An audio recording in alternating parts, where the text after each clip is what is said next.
Okay, my name is Diana, and this summer I visited my family in Iran. And before I left, I was looking for a book to read before I went to the airport. I was looking for something very light for my hand luggage. So I was lifting everything up and seeing what was light, and I found this, which was in my to be read pile, and it's The Lying Life of Adults by Elena Ferrante. I got this exactly a year ago from Tesco because it was on sale, and I freaking love Elena Ferrante. She's my favorite writer, so I picked it up and I didn't read it for an entire year because I was so busy with the absolute academic mess that is A levels, and I had absolutely no time to read anything. And I'm so glad that I chose this. I didn't think that I would have liked it as much as I did like it.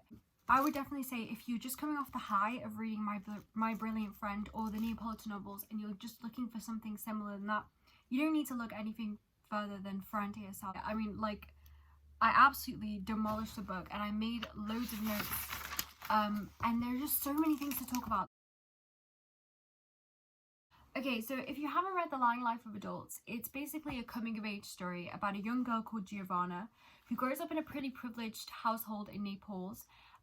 She's not necessarily rich, but she has two very educated parents who are both English teachers, and they raise her on kind of philosophy, ethics, and literature instead of traditional religious values, which I think is interesting because when she's kind of given the opportunity to rebel, she has to rebel by being a bad person, and her life is pretty freaking perfect until it's not. And she finds out about this really messy affair between her parents and her closest family friends, Constanza and Mariano. Constanza and Giovanna's dad have this lifelong sexual love affair from before Giovanna was even born. And then bearing in mind, Constanza is Giovanna's mum's best friend, which makes it so much worse. Giovanna's mum had no idea. At the same time, Mariano, Constanza's husband, and Giovanna's mum also have a thing going on, which is so much worse. And then both their children, Angela and Ida, are like Giovanna's best friends / sisters, and then Giovanna also has this kind of secret lesbian relationship, sexual relationship with her best friend Angela. So as soon as she kind of discovers these things, she loses this idolized version of her parents. This whole time, there's this figure of her aunt who hovers around, which is basically Giovanna's future. She's compared to her aunt a lot by her dad, which is not a good thing because her aunt Victoria and her dad have this lifelong feud. When Victoria was younger, she had an affair, an adulterous relationship with a man in marriage called Enzo, and her father didn't approve of this. Giovanna's father didn't approve of this, and then ruined the relationship between Victoria and Enzo. And Victoria was like, hold on, you're such a hypocrite. And so they fell out.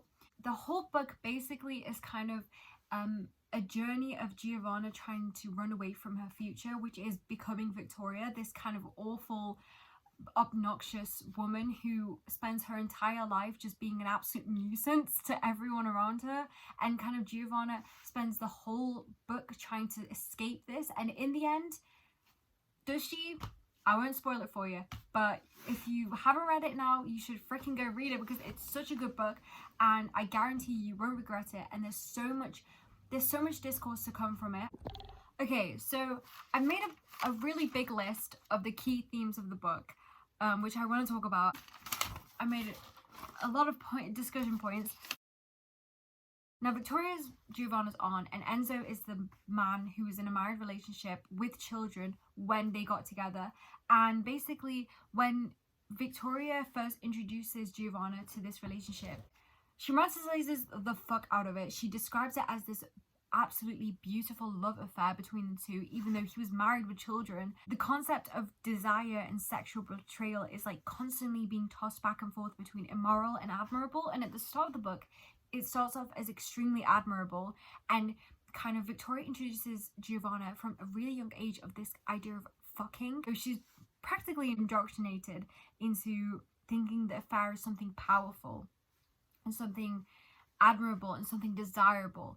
And she even says, his ugliness suddenly moved me, or rather the word lost meaning, dissolved in a gurgle of water. Like, this entire situation makes her kind of lose her morals, which is so interesting because the moral coda her parents provided her with is so good. Like, that throughout the whole book she's constantly having this internal conflict when she's introduced to kind of negative things, bad things, by her aunt or by the world of like downtown Naples, because she comes from uptown, she's a rich girl. Anything that's morally wrong, and when she likes that thing, when she has like an attraction to that thing, she's kind of fighting with everything she knows in her mind because her parents raised her to be such a great citizen. I think the best part of like the relationship is that she's given the opportunity to become Victoria by the end of the book, which I'm going to talk about the desire to be good as a whole different theme. But when she's given the opportunity to recreate this sexual love affair, she refuses to by the end of the book, which proves that she's not like Victoria. She's actually a good person. And Victoria, and as much as people like to compare her to Victoria, or as much as she likes to see Victoria as her fate, that's not the way it is. Like, she's her own person, which is the best part of the book. There's also so many great quotes of Victoria, just absolutely the way that she describes what she did.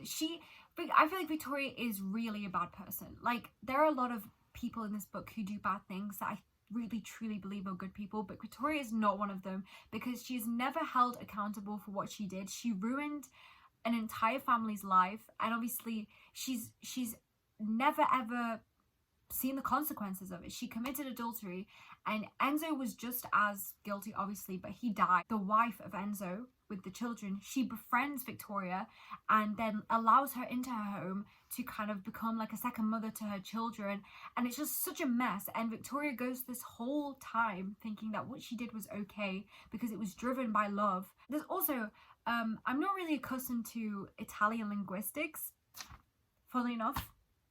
But after reading the Neapolitan novels, there's always this discussion of Italian and dialects. So proper Italian is kind of how the educated people spoke, and then dialect is just how normal low-class people spoke.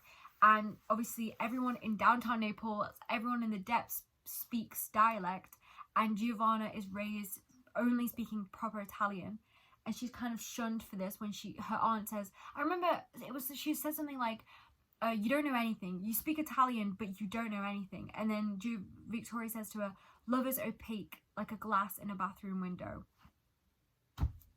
But by the end, my favourite part of the book is, by the end, this whole romanticized kind of version of this love affair is crumbled away, and Giovanna finally realizes how much of a piece of shit Victoria is, and how much of a fool she is, and how much, like, the whole situation is just so messy. This picture of Enzo that hangs in Margaretta's living room with all her children, and this picture that hangs of him like watching over them in his police uniform. He's so idolized by all of them, even though he literally was a terrible dad and a piece of shit. And she says he watched over them, kept them together in the cult of his image, wife and lover. What power men have, I said, unable to contain my sarcasm. Like, seriously, like, how weird is it that just the idea of Enzo, the idea of him, he's literally dead, is putting Margaretta in this kind of vulnerable position of being forced, because she has nobody, she's forced to let the woman that ruined her marriage into her home. And they don't, and the thing is, you find out that even though they're friends, Victoria is like a painful presence to all of them. She's a nuisance to all of their lives. All the children, Margaretta, Juliana, like, they all hate her. Giovanna, is given the opportunity to be like Victoria, and she refuses. Really, like, that's when the book should have ended. That's when the book should have ended. The moment that Roberto said, do you want to sleep in my bed? And she said no. I think that would have been the perfect place to end the book. Everything after that was kind of like, okay. When she refuses to go down the path that Victoria went down, that's when she has the full, most kind of like euphoric character development. It's honestly good for you, girl. Like, I was so excited when I saw that, because I was like, she's made some mistakes. She's been a bad person. She's been mean, she's been cruel, but she's not Victoria. With Giovanna, when she does bad things and when she hurts people, she doesn't enjoy it. There's nothing like, she doesn't get anything out of being a bad person, and she's constantly in this battle of trying to rebel against her parents who raised her to be such a good moral person. She talks about the bad that, while you seem to be good, gradually suddenly spreads through your mind and your whole body. It does not sweep away the good, but rather coexists with it, which I think is interesting because she does go through stages of hostility, but in the end, she is a good person, because when she's given the opportunity to do the wrong thing, to do the morally immoral thing, she chooses not to, and she doesn't even really know why. It's kind of subconscious, because she's mad at herself when she chooses not to, and she decides to just sleep on the sofa and not go to Roberta's room and have sex with him. She's kind of mad at herself. She's like, why did I do that? But her first instinct was to not do it, which means that she is a good person. If only Giovanna had like the same empathy that she had for other people, for herself, I feel like she would be such a content character, because she hates herself. She has no respect for herself throughout the whole book. Everything she says addresses completely to herself. So there's a scene where Tonio he absolutely loses his temper in the cinema because Angela is being annoying as fuck and she's pissing him off, and he's trying to keep it cool, and then he loses his temper, and it's very disgusting what he does. He just absolutely goes off on some kid, and then he also slaps Angela, and it's absolutely disgusting what he did. It's wrong, right? But she talks about the fact that even though he did something wrong, it doesn't mean he's a bad person. He did a bad thing, but he's not happy, he's not proud of the thing he did, so he's not a bad person. And she talks about there's a black veil that can drop at any given moment. Tonio and Juliana are very well brought up. There can be times when you can't see straight anymore. There is this birthday party scene where Giovanna is absolutely in the most uncomfortable environment with her dad and his new family, which is her old family best friends and her mum's old best friend and her two best friends that were her sisters and her ex-lesbian lover, and it's just the worst experience ever, and she's only like 15, 14 years old, and it's just absolutely hell. And she ends up being kind of a bitch. She ends up doing some shitty things, which I'm going to talk about in a minute. And after she kind of makes everyone sad, she says, my sense of revenge faded and their unhappiness made me unhappy. And she also says something like, there was absolutely nothing I could gain from what was happening. There was nothing that could like satisfy me from how they were feeling, or, you know, how the fact that I would ruin their day. Like, there's nothing that could fuel me from that. Which, yeah, there shouldn't be. Like, as a decent human person, like, there shouldn't be anything good from making other people miserable. But there are some bad people that are like that. There are some bad people that enjoy making other people, ruining other people's day. Biggest thing that I noticed from the very beginning of the book, actually not from the very beginning, from like 3-4 chapters in, I noticed that Giovanna is not a main character. She's written as a freaking side character, and it's so painfully obvious that she's written as a side character, because the way that she interacts with other characters. Ferrante wrote a book about the side character. You could argue that the Neapolitan novels, like My Brilliant Friend, like, bitch, My Brilliant Friend, like, yeah, that's about the side character. It's about Elena basically follows Lila around, like, Lila's the main character, she's the side character. But no. The second book, the third book, the fourth book reveal that Elena is actually the whole story. This whole time it's been about Elena, and I don't know why I just pronounced her name 2 different ways in the last 3 seconds, but the whole time the story's been about Elena. She just needed to notice that it's her that's the main character and not the people around her, because it's her story. Like, she's the one writing, it's her story, and I love that it kind of like shifts from being this kind of obsessive biopic of her freaking friend into like her own coming of age story. So that's my 2 cents on that, on the Neapolitan novels. Like, she is the main character. I love her so much. Elena is my favorite character ever.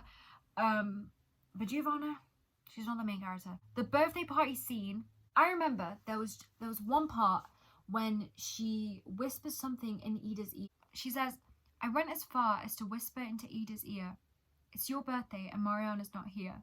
There must be a reason. Maybe you're too whiny. Maybe you're too clingy. Ida stopped speaking to me.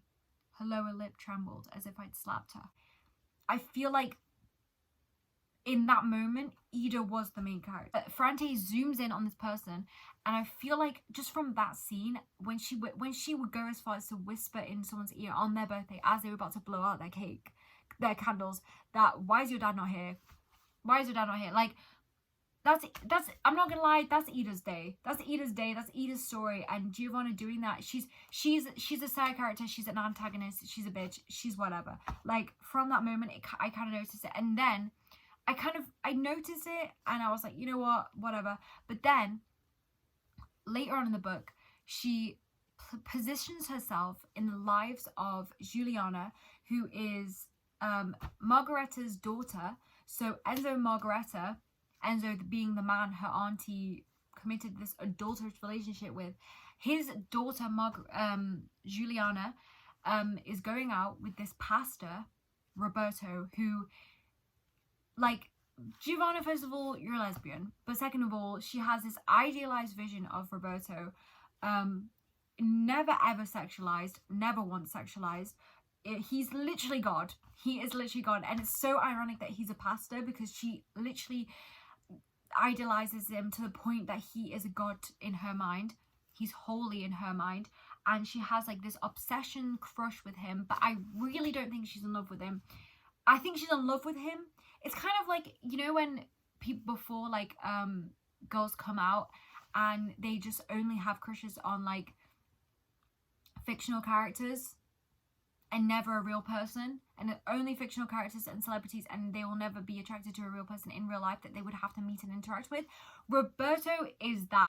Juliana is Roberto's fiance, and Juliana is like the loveliest, sweetest girl ever. She has so much, she deals with such intense anxiety disorder, and she has anorexia, and she's not having a good time. She's not having a good time, and she's really in love with Roberto, but Roberto is so educated. He's a university professor, and Juliana is literally just a girl from the depths of fucking Naples, and she's broke as fuck, and like her, you know, Victoria's always like squawking in her ear, stressing her out the whole time, and she just wants to be good enough, and she just wants to move away as soon as possible from her life. And Giovanna, the sneaky bitch, decides, okay, I want to keep Roberto in my life as long as possible because I'm in love with him, and I want to get married with him, and you know, like, I think I'm the best match for him. So in order to keep him around and have as many conversations with him as possible, I'm going to become best friends with Juliana. When she decides to position herself like this in these people's lives and meddle with these people's lives like this and become like this kind of like she kind of forces herself to become a character, reoccurring character of these people's lives that she wouldn't usually be a part of. She's becoming her own.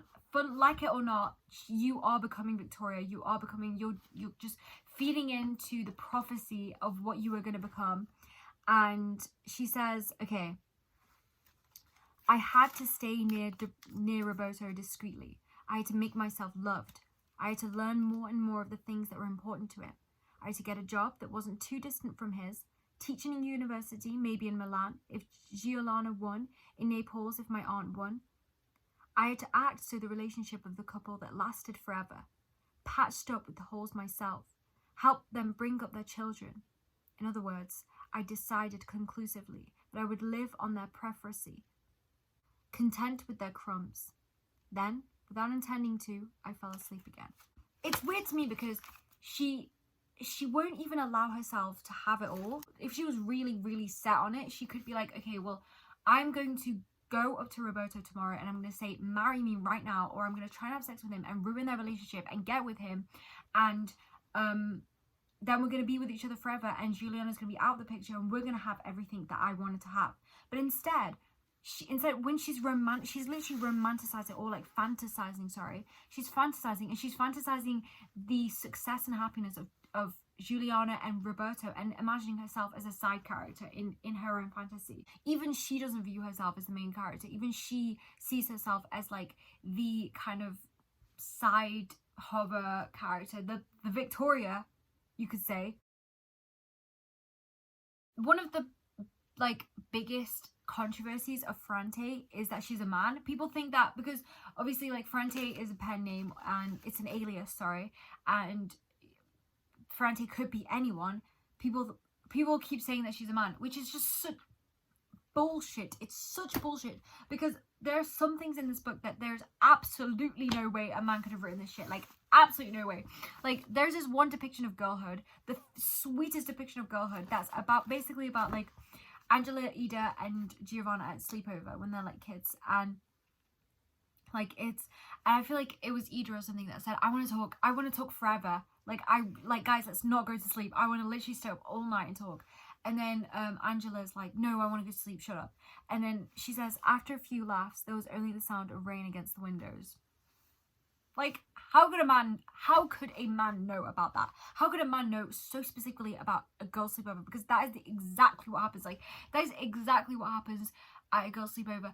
But I will say, the next page, when Angela and Giovanna get into Ida's bed and they make out passionately, that could have been written by a man.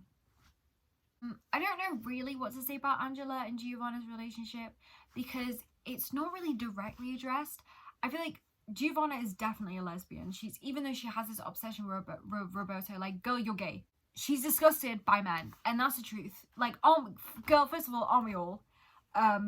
Like, when she talks about her first sexual experience, and it's so relatable how absolutely like awful and horrible, like, and just uncomfortable men make women, on like especially teenage girls during their first like experiences, and how she talks about how she literally just wanted to go home. She was like, I just wanted to go home, and she was so disgusted by like males sexually. And I don't think it was just because it was I literally don't remember his name, but Margaretta's middle child, I don't know what his name was, but I don't think it was just because it was him and he was very annoying, but I think it was just, she's just disgusted by men.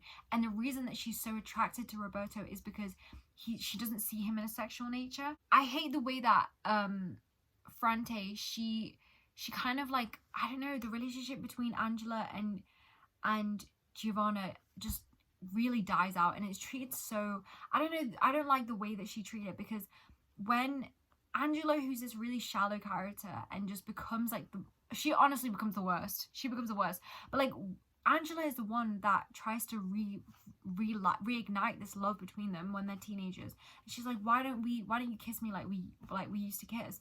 And like Giovanna, she's like, no, we're not kids anymore. I'm not gonna do that. I just don't get it. I don't, like, why would she say that? Because I mean, obviously, maybe she just wasn't attracted to Angela because Angela becomes an annoying bitch. Maybe she's straight. I was going to talk about Mariano. He's kind of this family friend, and he is kind of irrelevant. He's Angela and Ida's dad, and he's Constanza's husband. But other than that, he does go on to like start dating Giovanna's mum after her dad leaves, which is just very uncomfortable. Like, that's got to be a bit weird. That's got to be a little bit awkward. But she talks about this family friend who's basically like her second father, and the dad of these girls that were her best friends and her sisters, and he watched her grow up from a baby. And basically she walks into her own house and she says hi to him, and he looks at her breasts, and not like, you know, not like he doesn't say anything about him, but he looks at her breasts multiple times, and she notices in that moment, she says, I learned just at that moment that it was impossible to stop growing up. And I feel like it just perfectly encapsulates like that period of time from when you're still a child, but you've hit puberty, and so you're being sexualized, you're being treated like a woman, and you have to protect yourself as a woman would, but you're still a child, and you still want to run around, you still want to play, and you still want to do all these things, but like you just feel this automatic discomfort. You feel like you're always doing something wrong just by having like what you have. But I think that Ferrante just so beautifully captures like that absolute discomfort of being like a young girl and having to go through that. One of the most important topics of the book, because it literally is called The Lying Life of Adults. The moment her childhood ends is the moment she finds out that her parents are people and not just her parents, and they made mistakes, and like what they did was obviously very messy and it was very bad. The reason that she resents them so much for it is because without even realizing it, they literally take away everything she knew. That's kind of what sends her into the spiral that is the book, that is the kind of the main plot of the book. It's not even narcissism, it's just childhood ignorance that stems from like a sense of innocence. Like she talks about her mother. She says, her body I considered mine, mine her perfume, mine even her thoughts, which could only be occupied by me. So I just wrote here, the inability to picture parents as anything but parents sets the grounds for the entire plot. It kind of sends it all into motion when she discovers that her parents don't solely exist just to be her parents. They also exist to make mistakes, live their life, have love affairs, and, you know, go through periods of depression. They can also be depressed. Like, she finds out that. And she also says sex had drawn them into something sticky and repulsive, utterly different from what they themselves had taught us. It's so ironic. Her parents and Angela and Ida's parents, they both raised their children to be so morally, not only cognitive, like they not only have the ability to decide what's right and wrong for themselves, so they're not just told, okay, don't do this, don't do that, do this, don't do that. They're taught how to decide what to do and what not to. I feel like this opens a discourse because it's not necessarily empowerment, and it's not good. It's actually not good at all, the way that she talks about female sexuality, because in this book, Giovanna, she believes she's ugly. She believes she's ugly. She believes that she's not a pretty girl. She's not beautiful, but she does become to understand that she can be desired sexually. How is it possible, I said to myself, that boys are so stupid? How is it possible that those two, if I merely touch them, if I simply let them touch me, go blind? They don't see and they don't feel the disgust I feel for myself. Ferrante opens a discourse about female sexuality, the sex appeal, and what it means for a teenage girl to feel desired. Like, it can be empowering to feel desired, but I feel like this feeling of feeling desired just for your body can open doors for you to let people use you for your body and not respect you, which I think that's not good. I did see this on Google, so it might be true.